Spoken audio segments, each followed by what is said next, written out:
The hot water in the kettle gives off water vapor to the air by rapid evaporation, just as rivers, lakes, and ponds give off water vapor to the air by slow evaporation.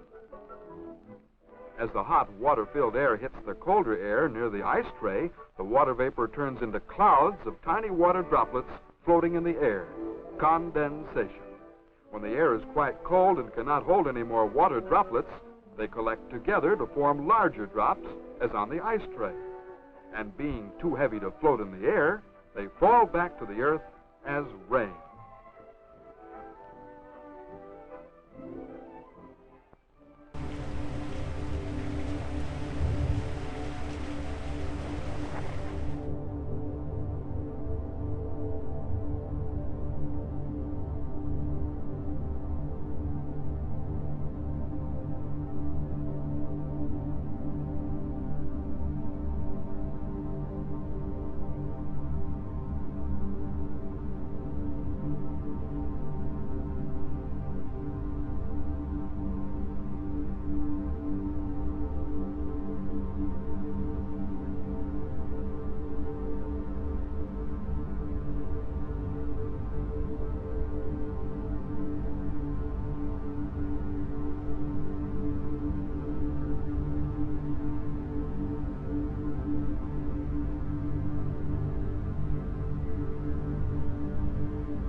We're going to start this morning, though, in Houston, where a state of emergency is in effect at this hour as this city deals with massive flooding from torrential rain. In other news this morning, storm-weary parts of the South are dealing with even more downpours and heavy flooding.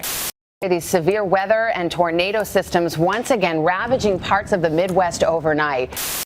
Severe weather is once again lashing parts of the Midwest and South with powerful tornadoes, heavy rain, hail. Evacuations are underway in parts of southeast Texas this morning due to record flooding there, and even more rain is coming. Now to the south, where relentless rainfall has devastated parts of Texas. Right now, 22 million people across Texas and Oklahoma are under flash flood watches. Unfortunately, what's ahead, more rain and a significant amount of rain. While in the normal course of things, this amount of rain wouldn't cause problems because it's already flooding. The saturated ground from this really historic rain, moisture coming in off the Gulf will fire up more storms during the afternoon into the evening and on into tomorrow. More heavy showers and thunderstorms setting up right over Houston and just to the east will continue to cause big problems. We do not have good news for our friends in Texas. Right now, there have been really torrential downpours around Corpus Christi. Let's look at some of the video that's come in just the last few minutes, and you can see streets turned into rivers. There's a lot of stalled cars. They've got rescues going on, people being rescued from their homes, school closures, street closures. It's a real mess there, and it's going to continue. We'll take a look right now. Some areas have picked up 8 to 10 inches of rain around the Corpus Christi area. We've got flash flood watches from southern Texas all the way to Houston. This will continue during the day today as we watch more showers and thunderstorms later this afternoon making their way through Houston on up, and also seeing heavy activity through Oklahoma and on into St. Louis. But we're also going to be watching another area of strong storms firing up again along this system, and it's going to continue right on into the beginning and the end of this week. We're going to watch this fire up and watch what happens this evening around 11 o'clock between San Angelo and Dallas. Strong storms. That's what we're really worried about. And it continues into Friday. Dallas and Houston and the storm threat there and all the way up to Oklahoma City. Rainfall also, guys, going to be a big problem from Minneapolis, Kansas City, all the way down into central Texas. Some areas could be picking up 6 to 8 inches of rain. So flash flooding is going to be a threat as well. It's starting to sound a little like a broken record. Yeah, we were talking about this yesterday. We were really concerned about this system, and it has unfortunately come to fruition.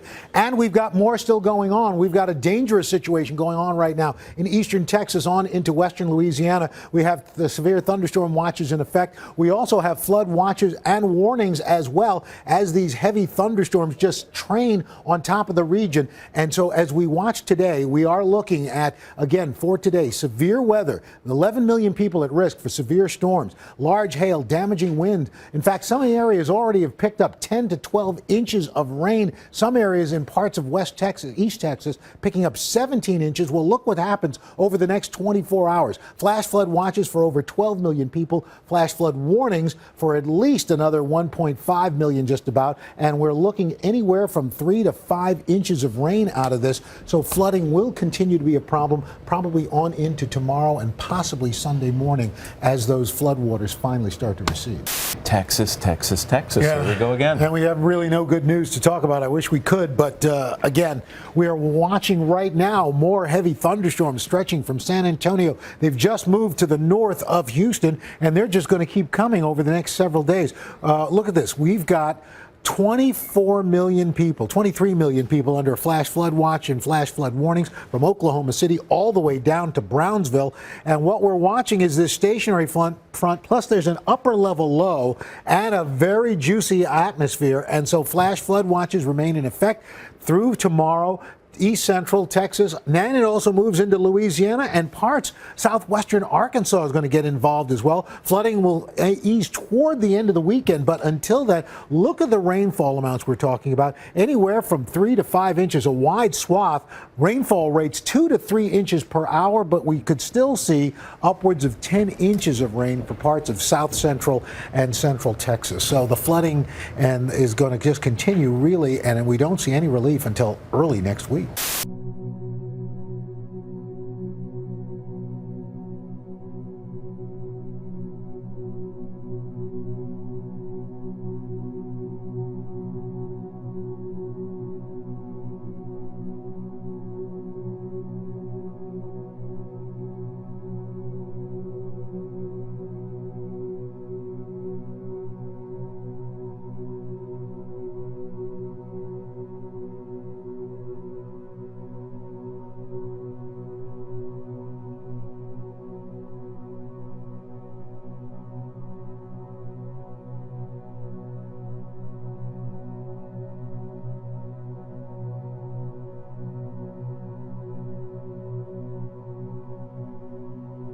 And now to a story that's got a lot of people talking. The controversial decision by zookeepers in Cincinnati to use lethal force against a gorilla to save a 3-year-old boy who slipped into the animal's exhibit. NBC's Blake McCoy's got the latest. Blake, good morning. There are some new developments to report tied to the Cincinnati Zoo's decision to shoot and kill a 400-pound gorilla after a 3-year-old boy fell into the animal's exhibit. NBC's Blake McCoy is at the zoo for us this morning. Blake, good morning to you. This incident involving this gorilla and this 3-year-old child in Cincinnati, people are still talking about it. If you haven't seen it, the video it's just unnerving for so many reasons, but obviously the little boy is okay, no critical injuries, but this gorilla, 17-pound male, 400-pound male.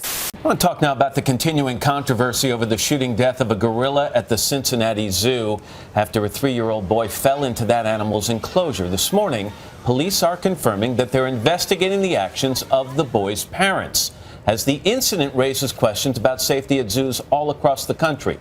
NBC's Joe Fryer is in Cincinnati. Let's begin this half hour with the just-released 911 calls made when that 3-year-old boy fell into the gorilla exhibit at the Cincinnati Zoo. The incident forcing zoo personnel to shoot and kill the gorilla. NBC's Joe Fryer is in Cincinnati. Joe, good morning.